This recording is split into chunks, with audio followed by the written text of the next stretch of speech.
नमस्कार विद्यार्थी बंधुगण मु डॉक्टर क्षीरोद चंद्र बेहेरा आपण मानकु मोर यूट्यूब चैनल को स्वागत जनाऊँ। विद्यार्थी बंधुगण गत अध्याय रे आमे कनकलता उपन्यासर कहानी आलोचना करथिले। सेही कहानी आलोचना करिया समय रे मु कहिथिले आपण मानकु कनकलता उपन्यास रे समाज चित्र किपरि रहिछि तार आलोचना करिवा। ये प्रसंगटी मु काहीकि आनिली तार मुख्य कारण होउछि अनेक समय रे स्नातकोत्तर परीक्षा रे विभिन्न उपन्यासर समाज चित्र संपर्क रे प्रश्न आसी था। तेणु आपण माने ई प्रश्नर उत्तरटी को किपरि अति सफल भाव रे लिखि परिबे, गोटे उपन्यास को किपरि भल भाव रे विश्लेषण करि परिबे, सेथि निमित्त आजिरो ई आलोचनाटी मु आरंभ करछि। मु मो यूट्यूब चैनल को आपण मानकु स्वागत जनाऊँ एवं अनुरोध करिबी आपण माने मो यूट्यूब चैनल डॉक्टर क्षीरोद बेहेरा को सब्सक्राइब करिवे एवं लाइक करिवे, मतामत देवे। प्रथमे आसंतु उपन्यास रे समाज चित्र कहले आमे कोन बुझिबा। आमे ताकू जेते सहज भाव रे नउछे प्रकृति ताहा सेते सहज नुहे। काहेकि गोटे उपन्यास एक बृहत कैनवास मध्य रचित होता है। सेथिरे गोटे निर्दिष्ट आभिमुख्य रही है। उपन्यासकर एक निर्दिष्ट आभिमुख्य बा उद्देश्य नहीं कि उपन्यासटी रचना करा जाता है। तेणु उपन्यास रे कहानीटी रहुछि, कहानी माध्यम रे से कथा कहा जाउछि। तेणु गोटे विचारधारा बा गोटे दर्शन बा गोटे आभिमुख्य गोटे उपन्यास रे प्रतिफलित हुए कहानी रो आश्रय रे, कहानी रो अवलंबन रे उपन्यासिक निजर आभिमुख्य को बा विचारधारा को बा आदर्श को प्रख्यापित करिथांती, वर्णित करिथांती एवं ताहा लुकायित भाव रे थाए, लुकायित भाव रे थाए। तेणु से लुकायित चिंतन को आपण मानकु खोजिबा को पड़िबो। जेतेबेले खोजिबे गोटे उपन्यास रे, जेतेबेले आपण माने समाज चित्र खोजिबे बा लेखकर आभिमुख्य खोजिबे बा विचारधारा खोजिबे, सेतेबेले आपण को तीनोटी जिनिस प्रथमे देखिया पड़िबो। जी कोनसी उपन्यास रे ए तीनोटी प्रसंग निश्चय रहिबो। ए तीनोटी प्रसंग बिना उपन्यास रचित होई पारिबो नाही। कौन से तीनोटी प्रसंग? से तीनोटी प्रसंग अति प्रचलित प्रसंग, देश, काल, पात्र। मन रखु देश, देश होची को समाज को, को देश को नहीं उपन्यासटी रचित होइछि। उपन्यास रे अंकित होतिबा देशटी केउ देश, ये होची देश। काल, केउ समय खंड को लेके ता रचित होची, केउ समय रे रचित होची ता उपन्यास नुहे। उपन्यासटी केबे रचित होची ता गुरुत्वपूर्ण नुहे। उपन्यासटी रे केउ समय रो कथा कहौ होची, जेउ समय लेखा होची सेही समय रो कथा कहौ होची ना बहु पुराना कथा को परे लेखक लेखुचंती। तेणु काल, केउ समय खंडर कथा कहौ होची एवं पात्र बा चरित्र माने देश और काल को प्रतिनिधित्व करिथांती चरित्र माने। चरित्र मानक चारित्रिक विशेषता मध्यरे देश और काल प्रतिबिंबित होता है। चरित्र माने होचंदी देश और कालर प्रतिनिधि। तेणु देश चरित्र मानकर चारित्रिक व्यवहार भितरे विभिन्न संघात, विभिन्न समस्या उपस्थापन करी गोटे समयर धारा को, गोटे समयर चिंतन को, गोटे समयर विमर्श को, विचारधारा को उपन्यास रे उपस्थापित करा जायता है। तेणु देश, काल और पात्र को विचार करी आपण माने उपन्यासटीर सामाजिक चित्र आलोचना करिवे। तेणु ଏଇ ଦେଶ କାଳ ପାତ୍ର ଭିତରେ କ'ଣ ରହିଥାଏ ନା ରାଜନୀତି ରହିଥିବ, ରାଜନୀତିକ ଚିତ୍ର ରହିବ, ଆର୍ଥନୀତିକ ଚିତ୍ର ରହିବ, ସଂସ୍କୃତିର ଚିତ୍ର ରହିବ, ଧର୍ମର ଚିତ୍ର ରହିଥିବ, ସାମାଜିକ ବ୍ୟବସ୍ଥାର ଚିତ୍ର ରହିବ, ବିବାହ, ବିଚ୍ଛେଦ, ମୃତ୍ୟୁ, ଜନ୍ମ, ସବୁକିଛି। କାହିଁକି ଗୋଟେ କହିଲି ପ୍ରଥମରୁ ଯେ ଗୋଟେ ଉପନ୍ୟାସ ଗୋଟେ ବିସ୍ତୃତ କାନଭାସରେ ନେଇକି ତିଆରି ହେଇଥାଏ। ଜୀବନର ସମାଜର ବିସ୍ତୃତ ଚିତ୍ର ସେଥିରେ ରୂପାୟିତ ହୁଏ। କୌଣସି ସଂକୀର୍ଣ୍ଣତା ନଥାଏ, କୌଣସି ପରିସୀମା ନଥାଏ, କୌଣସି ସୀମାବଦ୍ଧତା ନଥାଏ। ପୃଷ୍ଠା ଏତିକି ପୃଷ୍ଠାରେ ହେବ ନାଟକ, 3ଟି ଅଙ୍କରେ ହେବ, ବା ଏ 5ଟି ଅଙ୍କରେ ହେବ, କି ଏତିକିଟି, ଏସବୁ କିଛି ନଥାଏ। ଗୋଟେ କବିତା ଏତେ ଦୀର୍ଘ ହେବା ଅନୁଚିତ। ଉପନ୍ୟାସରେ ସେସବୁ କିଛି ନଥାଏ। ସ୍ୱାଧୀନତା ଥାଏ ଲେଖକର। ତେଣୁ ଲେଖକ ସ୍ୱାଧୀନ ଭାବରେ ନିଜ ବକ୍ତବ୍ୟ ଉପସ୍ଥାପନ କରିବା ପାଇଁ କାହାଣୀକୁ, ସାମାଜିକ ଚିତ୍ରକୁ, ବିଧି ବ୍ୟବସ୍ଥା, ସଂସ୍କୃତିକୁ, ସବୁ କିଛିକୁ ସେଥିରେ ସେ ବିଶଦ ଭାବରେ ରୂପାୟିତ କରିବାର ସ୍ୱାଧୀନତା ପାଇଥାଏ। ତେଣୁ ସେ ଉପନ୍ୟାସରେ କାହାକୁ ପ୍ରାଧାନ୍ୟ ଦିଆଯାଉଛି? ଅର୍ଥନୀତିକୁ, ରାଜନୀତିକୁ, ସମାଜନୀତିକୁ, ସଂସ୍କୃତିକୁ, ଧାର୍ମିକ ବିଚାରଧାରାକୁ। ତେଣୁ ଏହା ଆପଣଙ୍କୁ ଖୋଜିବା ପାଇଁ ପଡ଼ିବ। ତେଣୁ ଆମେ ଏବେ ଏଇସବୁ ପ୍ରସଙ୍ଗ ଗୁଡ଼ିକ କନକଲତା ଉପନ୍ୟାସରେ ଦେଖିବା। ତେଣୁ କନକଲତା ଉପନ୍ୟାସକୁ ଯେତେବେଳେ ଆମେ ତାର ସମାଜ ଚିତ୍ର ଆଲୋଚନା କରୁଛେ, 2ଟି ପ୍ରସଙ୍ଗ ଆଣିବା।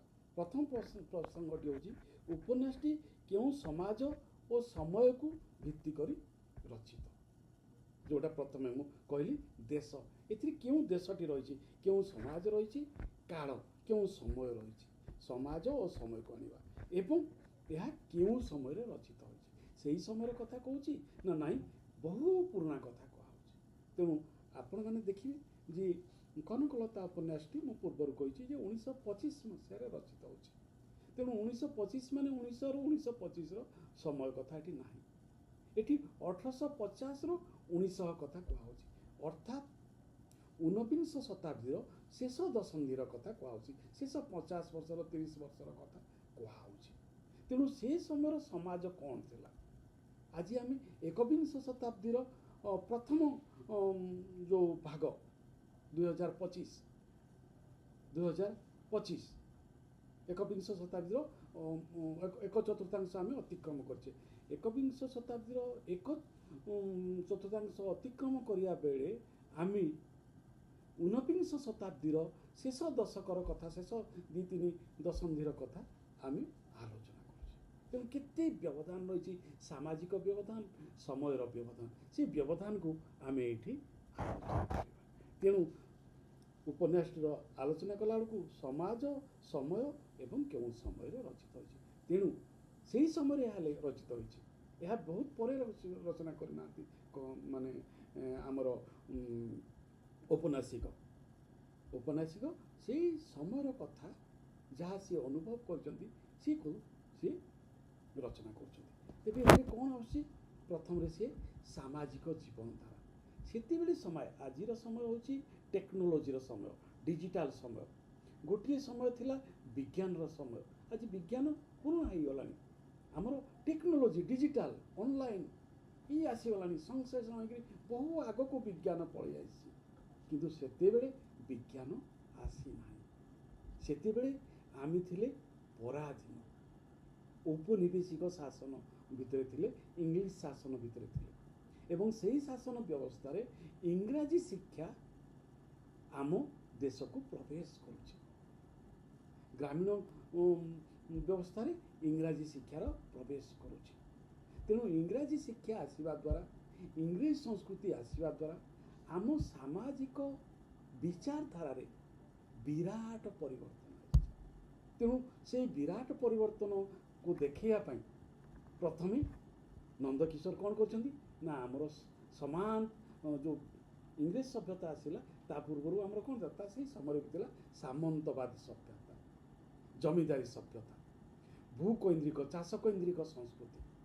ତେଣୁ ଗୋଟିଏ ବଡ଼ ପରିବାରର ଚିତ୍ର ଭାବରେ, ପ୍ରତିନିଧି ଭାବରେ ସେ ନେଉଛନ୍ତି ହରିଚନ୍ଦନ ପରିବାରକୁ। ତେଣୁ ହରିଚନ୍ଦନ ପରିବାରର ବର୍ଣ୍ଣନା ଭିତରେ ଆମେ ଗୋଟିଏ ବଡ଼ ସାମନ୍ତବାଦୀ ଓଡ଼ିଆ ପରିବାରର ଚିତ୍ର ପାଇଥାଉ। ये हूँ सामाजिक चित्र। तेणु समाज सहित परिवार और व्यक्ति घनिष्ठ भाव में जड़ित। तेणु व्यक्ति मध्य परिवार भितर आम समाज को पाई था। तेणु देखूँ प्रथम से समाजर चित्र केमिति आसुची, गोटे परिवार चित्र केमिति आसुची आम ताको देखिबा। हरिचंदन बाबू परिवार वर्णना केमती कहते दास दासी भरी गोटे बहु माने शिक्षिता पुओ माने शिक्षिता किंतु से माने किपरि भाव में जीवन यापन करते गोटे संभ्रांत जीवन यापन वर्णना प्रथम उपन्यासर प्रथम दे दिखाऊँगी। या द्वारा से समय गोटे संभ्रांत परिवार चित्र उपस्थापित हो। चाकराणी पाट बासन माजुची, माजु माजु ताहार पूर्वपुरुष मंथरार अनुकरण करी छिद्र कथा कहूँ। मंथरा कथा कहले जहाँ घरे कली कजिया नहीं से सीना चाकराणी रखे। आगे बोहू माने कंसा बासन माजुले, एबे मध्य नथिला घरर बोहू झील माने बासी पाइटी छाड़ी नाहांती। किंतु हरिचंदन घर परी बड़ घरे चाकराणी नईले नुहे। तेणु यहाँ हूँ बड़ घर। अवस्थानुसार व्यवस्था सीना संभ्रांत परिवार नवबधू माने गृहकर्म कले छांद पोथी बा उपन्यास पढ़िब किए से समय कथा। एबे कौन आउ अच्छी एबे से व्यवस्था ना। ये हूँ ऊनविंश शताब्दी 1870 1880 बलर ये हूँ सामाजिक व्यवस्था। तेणु से कहते था से कथा हरिचंदन तीन बहु सान पुर बह होई गोटी गोटी करी समस्ते आसी मिले। कई गईठा पाउंस, कई कौड़ पिजुली पत्र, कई अबा साहाड़ा दांत काटी गनी दांत घसी बस किए बहु माने गुड़ा खोजाए जाई नहीं जीवाको केते बाट। हरिचंदन घरणी आसी कहले आज समस्ते चंचल गाधई पड़, पिठापणा हब, कनकर आज जन्मदिन। पाट कहला चारि भाईरे कलपछा झील, कलामाणिक, चंपा चांगुड़ा, बौलमाला, तारिणी सूता, गजमुकुता, कनकलता। यही अनर्गल बनिता कविता लताधारा अविराम गति चली था। किंतु इतिमध्य कला मेघरे बिजुली परी कला झिंझिरी शाढ़ी खंडिए पिंधि कनक प्रतिमा सदृश्या कनकलता सेठारे पहुँची बिना विनिंदित स्वर कहले नुआ बहु देखिल केमिति पाट मते इंगित करुछि। पाट होछि चाकराणीटी। नुआ बहु यथेष्ट मृदु आनंद अनुभव करी मन सुखरे हसिले। अदूरस्था पान कहला तू तो गुहारी करुचु जाहाकू मु तो जुआई करिछि ताहाकू। पाट कहला काहींकी इंगित करिवि, काहींकी तुमको मु इंगित करिवि। से इंगित कला जे तुमठू झाड़ी झुड़ी नौ। यह शुणी समस्ते हसी उठिले। अप्रगल्भा बाड़िका कनकलता से हास्यलहरी भासीगला, हारी जाई तुनी होई रहिला। तेणे माँ अंतरारे रही एक शुणिले। से सबुआडे थांती, सबू देखती। जड़े गृहिणीर कथा कहते कनकलतार माँ कथा, से सबुआडे रहती, सबू देखती। तेणु घरर समस्त व्यवस्था जड़े नारी कैंद्रिक थिला, नारी बुझुला। चौकी उपरे खंजा, चरखी परी उपरे खंजा, मझी खंजा, तल खंजा निमंतके बुली दे आसती। एबे महला किंतु सेतेबेले खंजा थिला। तीन खंजा कथाटी कहउछि। चरक परी उपर खंजा, मझी खंजा, तल खंजा निमिशिके बुली दे आसती। जोंठारे किछि कहिबार बा करिवार हुए ताहा देखिले बोली देखांती। पिलापिलींकर छोट छोट कथा देखी न देखिला परी चली जाती। से जानती कनक बड़ कोमल प्राण, टिकिए किछि हेले झरझर ता आखिरु लुह गड़ी पड़े। सप्तरती अभिमन्यु को घेरिला परी तीन बहु और वृद्धा बाबदुका पाट कोमल प्राणा कनकलता को बेढ़ी जानीपारी सेठारे आसी ठिया गले। कहले किलो पाट बासन माजुथबी कि? आज घर कोठा दुआर सबू लिपा पोछा हब, बिछना बिछणी धुआ हब, आण आण बटा हब, केते काम पड़ी। तू बासन पाखरे दिन जाक बसिथबु कि? तेणु गोटे पटे बहु मानकर चित्र, गोटे पटे घरर गृहकर्त्री चित्र एवं जी नायिका ताहार परिचय, प्रथम परिचय पाट पिंधिकी आसी जन्मदिन पिठापणा हब एवं चाकर चाकरी भरपूर थिबा गोटे समाज व्यवस्थार कथा। तेणु प्राचीन उत्कलर पारिवारिक जीवन केते सुखमय थिला, केते सम्मानमय थिला, केते आत्मीयतामय थिला, केते संगतिमय थिला। ये सबू ये गोटे छोट वर्णन आम पूरापूरी उत्कलर वर्णना पाई पारिबा। एबे आसंतु से समय विवाहर व्यवस्था केमती थिला से कथा आम देखा विवाह व्यवस्था ये गोटे बहुत गुरुत्वपूर्ण प्रसंग रही ये उपन्यास आमर प्राचीन विवाह व्यवस्था तांकर सान पु अर्थात कनकलतांकर सान भाई विवाह विवाह नहीं तांकर दृष्टिकोण कौन देखते मुष्टि भिक्षा छड़ा राजेंद्र जोगी को प्रत्नोत्तर पुरस्कार स्वरूप किसी ताम्र मुद्रा दे पठाई यही अपूर्व परिवर्तन देखी कनकलतार भारी आनंद यही विषय घेनी भाई भौणी भाउज मान मध्य केते थर बादनवाद होता कनक बिचारी एके लाजकुड़ी बेसी कथा कहनी तहिरे पुणी नव्य शिक्षित कॉलेज पढ़ुआ भाईर अनर्गल वक्तृता शुणी तार बुद्धि हजिजाए तेणु राजेंद्र होती जड़े पंडित कॉलेज पढ़ुआ पिला तेणु कॉलेज पढ़ुआ पिला से कॉलेज पढ़ुआ पिलार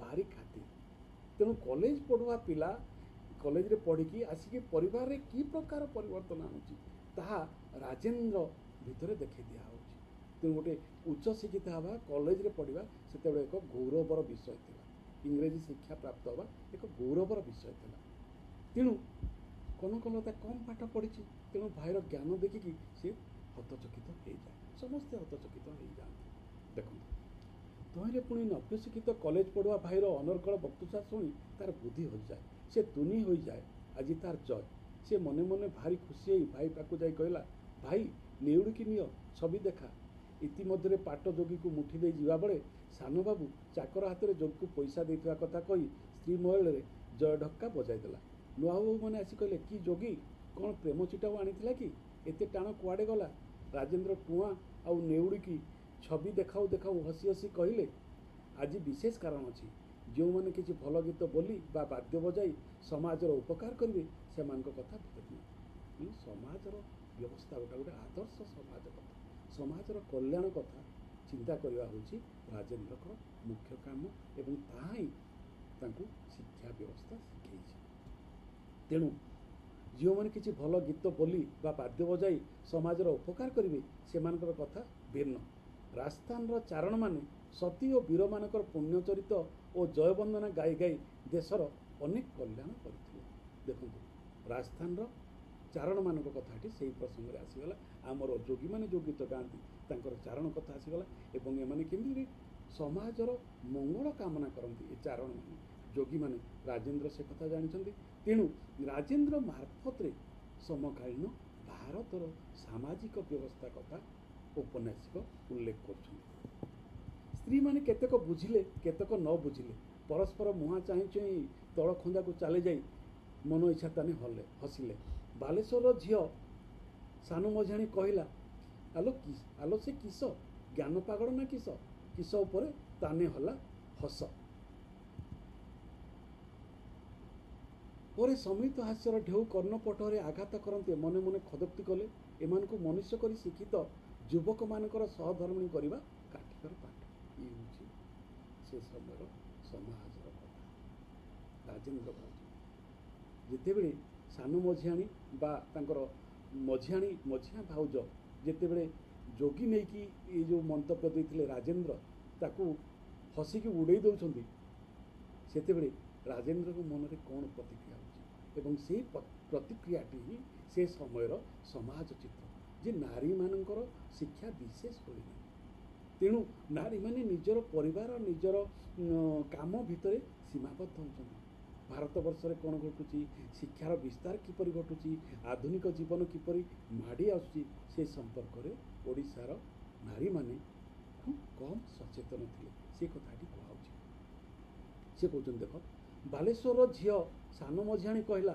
आलो से किस ज्ञान पागड़ ना किस किस उपर ताने हसला चोर मन गंठी राजेंद्र जानती ए समाज तत्व अल्प शिक्षिता स्त्री मानकर बोधगम्य हम ये जो गीत भितर समाज कल्याण कथा परे सम्मिलित हस्यर ढेउ कर्णपटरे आघात करते मन मने खेदोक्ति कले दुखित हेले एमानकु मनुष्य करी शिक्षित युवक मानकर सहधर्मिणी करवा काठिकर पाठ ये हूँ समाज अर्थात सेतेबेले समाज रे उच्च शिक्षित युवती प्रकृति शिक्षित युवक युवती अग्रगण्य युवती अग्रगामी युवतीर अभाव था तेणु जो युवक माने उच्च शिक्षा लाभ करुले बड़ बड़ पदरे अभिषिक्त होते सेमाने उपयुक्त सहधर्मिणी पाई नथिले।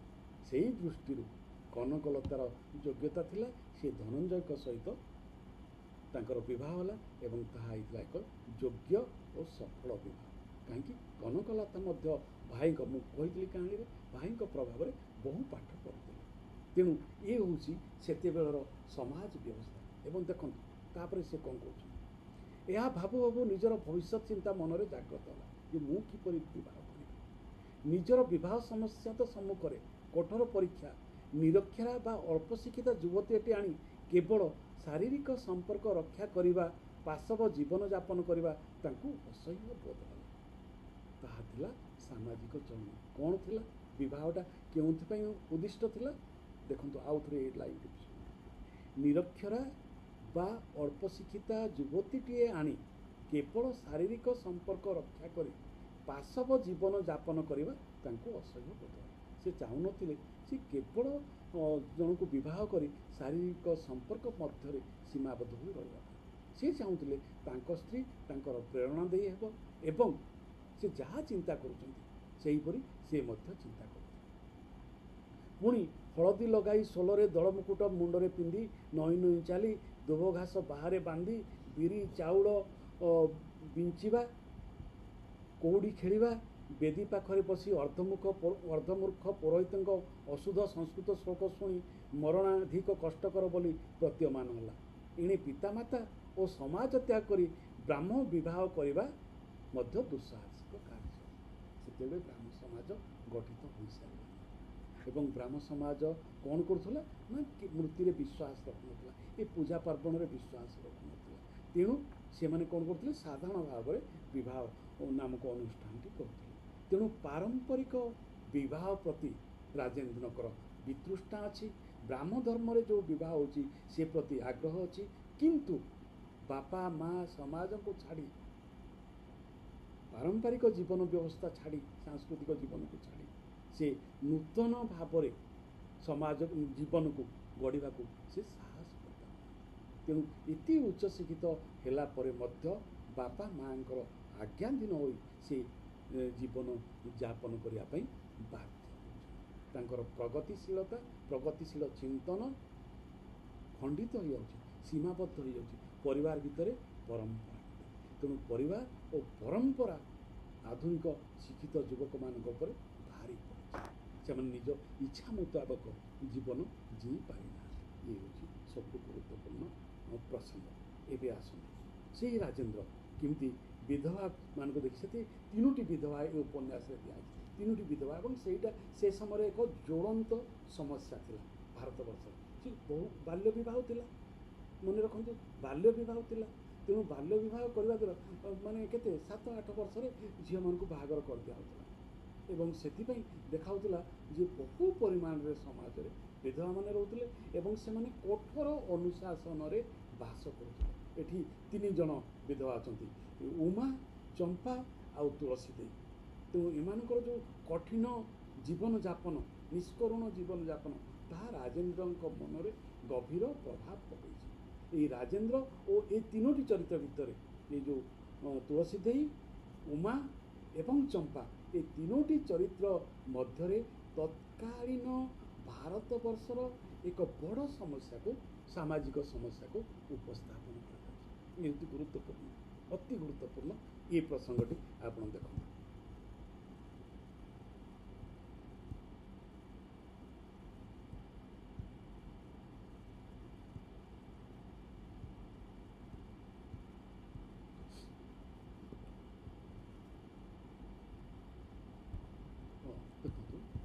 चंपार कथार चंपा कहला बुढ़ीटे होता माँ मोर आउ पड़गला तीण स्वाद अच्छी अर्थात मु विधवा हो गली तेणु मोर जीवन प्रति आउ कि ना जीवन में आउ स्वाद ना मु शाढ़ी पिंधि केते व्यथाभर से युवतीटे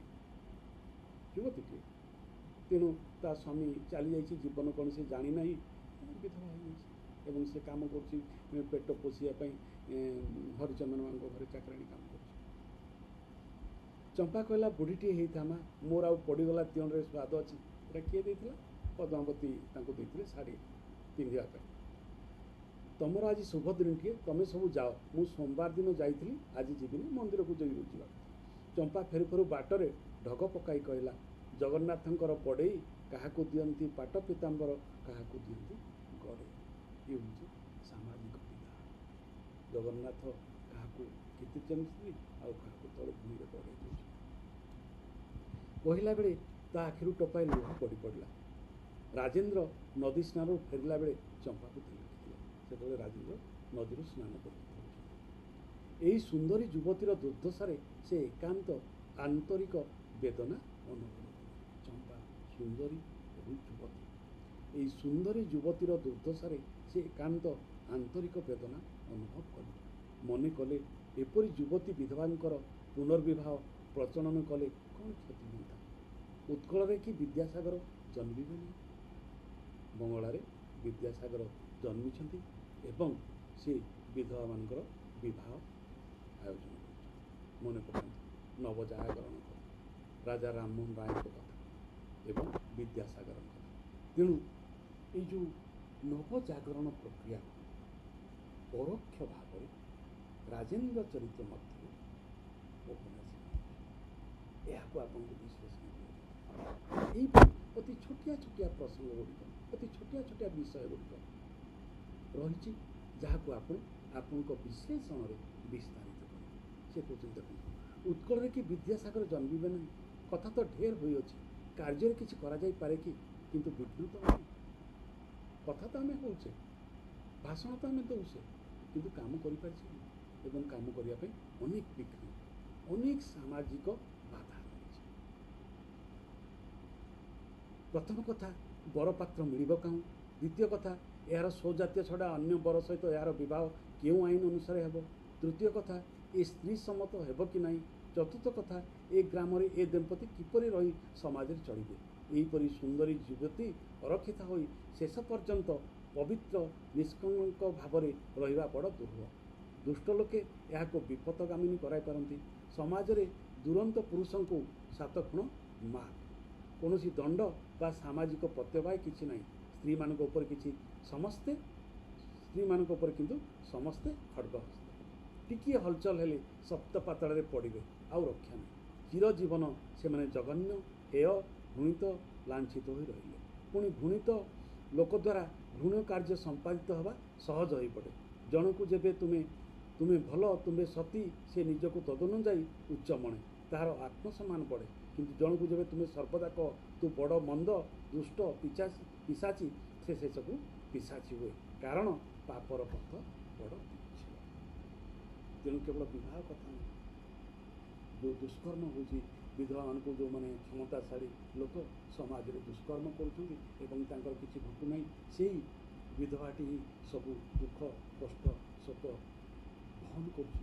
ତାହାର ଚିତ୍ର ଅତି ମାର୍ମିକ ଭାବେ ଏ ଉପନ୍ୟାସରେ ପ୍ରଦାନ କରାଯାଉଛି। ଏବଂ ଶେଷରେ ଆମେ ଆସିବା ଜାତୀୟତା କଥା କେମିତି ଟିକେ ରହିଛି, ସେ କଥା କହି ଆଜିର ଆଲୋଚନାକୁ ଏଇଠି ଶେଷ କରିବା।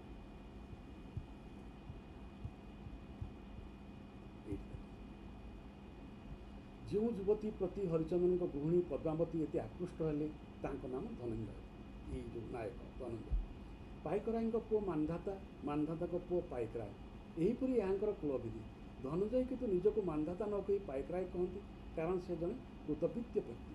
ପ୍ରେସିଡେନ୍ସି କଲେଜରୁ ପ୍ରଶଂସା ସହକାରେ MA ପାସ୍ କରି ଏଇ ନାୟକକୁ ଗୋଟେ ଉଚ୍ଚତର ସୋପାନରେ ନେଇକି ଉପନୀତ କରିଛନ୍ତି। ପ୍ରେସିଡେନ୍ସି କଲେଜରୁ ସେ MA ପଢ଼ିଛନ୍ତି ଏବଂ BL ପାସ୍ କରିଛନ୍ତି। BL ପାସ୍ କରି ଓକିଲାତି ଆରମ୍ଭ କରିଛନ୍ତି। ନାନା କାରଣରୁ ଉକ୍ତ ବ୍ୟବସାୟ ଏହାଙ୍କ ମନୋନୀତ ନୁହେଁ। ଇଚ୍ଛା ମୁନସଫ୍ ବା ପ୍ରଫେସର ହେଲେ ଯିବେ। ଯତ୍ନ ମଧ୍ୟ କରିଅଛନ୍ତି। ଫଳ ପ୍ରତୀକ୍ଷାରେ ରହି କିଛି ଦିନ ଅବସର ଗ୍ରହଣ କରି ଗ୍ରାମରେ ଅଛନ୍ତି। ଏ ବିଷୟରେ ମଧ୍ୟ ସେ ପିତାଙ୍କର ଆଜ୍ଞା ନେବର୍ତ୍ତୀ। ଦେଖନ୍ତୁ, ପୁରୁଷ କୈନ୍ଦ୍ରିକ ସମାଜ, ପିତା କୈନ୍ଦ୍ରିକ ସମାଜ, ଇତି ଉଚ୍ଚ ଶିକ୍ଷିତ ହେଲା ପରେ ମଧ୍ୟ ବାପା ଯାହା କହିବେ ତାହା ସେ ମାନିବେ। ତେଣୁ ଏଇ ଯେଉଁ ଗଭୀର ଅନୁଶାସନ ଥିଲା ସମାଜରେ, ସେଇ ସାମାଜିକ ବ୍ୟବସ୍ଥା କଥା ଏଠି କୁହାଯାଉଛି। ଏ ବିଷୟରେ ମଧ୍ୟ ସେ ପିତାଙ୍କର ଆଜ୍ଞାନବର୍ତ୍ତୀ। ପିତା ତାଙ୍କର ବିବାହ ବୟସ ଜାଣି ଡକାଇଛନ୍ତି। ଧନଞ୍ଜୟ ବିଦେଶରେ ରହି ପଢ଼ିବାର କାରଣ ଏଇ ଯେ ତାଙ୍କର ପିତୃବ୍ୟ ପୁରଞ୍ଜୟ ପାଇକରାୟ ବିଦେଶରେ ରହି ରେଳବାଇ ଇଲାକା କଣ୍ଟ୍ରାକ୍ଟରୀ କାର୍ଯ୍ୟରେ ଯଥେଷ୍ଟ ଅର୍ଥ ଉପାର୍ଜନ କରିଥିଲେ। से तांकर संगे शैशव जाई सियाड़े शिक्षा लाभ करी अछंती। एहीपरि केतेक उत्कलीय विदेश में अछंती। लाहौर तांकर जड़े उत्कलीय बंधु अध्यापक लाहौर। तेणु से भारत विभाजन होनी ये स्वाधीनता पर पूर्व अवस्था। तेणु लाहौर हूँ आमर भारत अंश विषय। तेणु धनंजय किसी बंधु लाहौर रे अछंती एक कथाटी कहूँ से तांको साहाय्य करने को प्रतिश्रुति देइछंती। उत्कल पतित बोली किए केउं आड़े अच्छी जना पड़ुना ये आसला उपन्यासी जातीयता। तेणु उत्कलर विभिन्न लोक शिक्षित युवक बहुत स्थान में चाकरी करते किंतु उत्कल को पतित बोली कहुच्छे। पुराणा देश अति पछुआ देश पतितर अर्थ ये पछुआ ये ज्ञानी लोक कहीं ना यहीपरि गोटे चिंतन समग्र भारत वर्ष था उत्कल को नहीं जो कथाटी औपन्यासिक नंदकिशोर बड़ उल्लेख कर। उत्कल पतित बोली किए क्यों आड़े अच्छी जना पड़ूना। थरे उत्कल जाग्रत हेले तार पवित्र ध्वजा तले केते किए आश्रय नेबे।